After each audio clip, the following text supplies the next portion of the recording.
Hey guys, I've been doing a lot of shorts lately. This one might take a little bit longer, so I'm doing it as a regular video. Problems being opportunities in disguise. And I definitely tend to forget this a lot. Been going through some stuff in the last few months regarding the depression, and something in a situation in my life where I forget that to stay calm, my first sponsor would say stay cool, calm, and collected. That's letting the anxiety, the emotions get the best of me. And the thing I noted to go into on the short was problems being opportunities in disguise.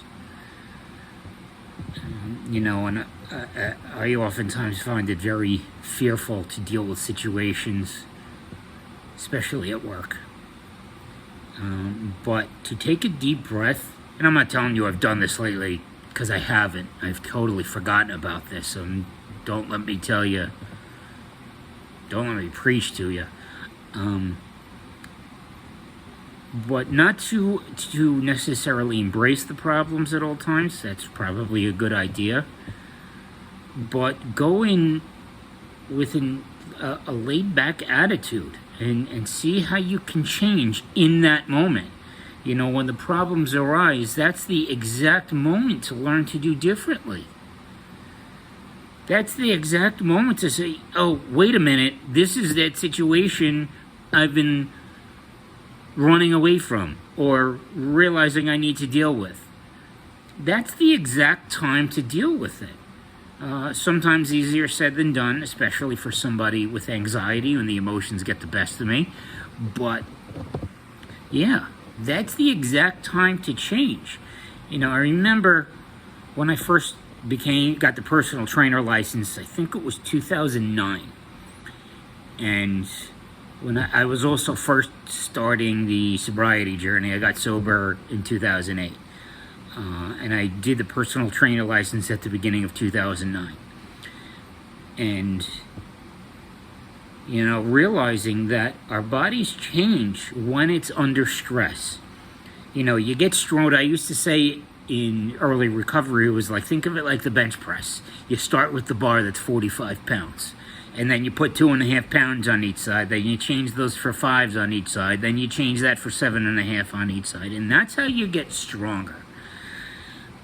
And this is something I definitely need to internalize, definitely need to learn to believe, that problems are opportunities in disguise, to stay calm, to let the other person, believe me, I'm not doing this really well. I actually haven't even thought about it in one situation. But to be the one to stay calm, let the other person be the one to make themselves look bad. And you be sane. I forgot. I'm forgetting how my first sponsor used to put it. But you be the one to stay sane and letting other people, the others around you know, and that will make you look better. And I'm learning, especially, in a recent situation, not work related, that I have to put that attitude in front of me. And it is so hard to not react in some situations. And unfortunately, that's the exact time I need to not react. I don't know if it would be, appropriate for me to air this on a YouTube video, so I'm going to kind of leave it out in my own situation. The one outside, the way I do things, this is the one that's not work related. But, to learn to not react, and I learned sometimes that when I react in anger, my anger perpetuates. If I get that anger at 8 o'clock in the morning, as it sometimes happens when I go out in public, and I want to be angry, but that anger perpetuates throughout my day, that resonates and stays in my day, even if I have forgotten about that situation from 8 in the morning, say, and I've forgotten about it at 8 at night, that day has become defined by anger. So, yeah, that's the exact time to stay cool, calm, and collected. Our problems are opportunities in disguise. They force us to learn to be different. Not like the physical training and the physical muscle, but we're getting our mental and spiritual muscle stronger. So, yeah, let it be that. Your problems are opportunities in disguise.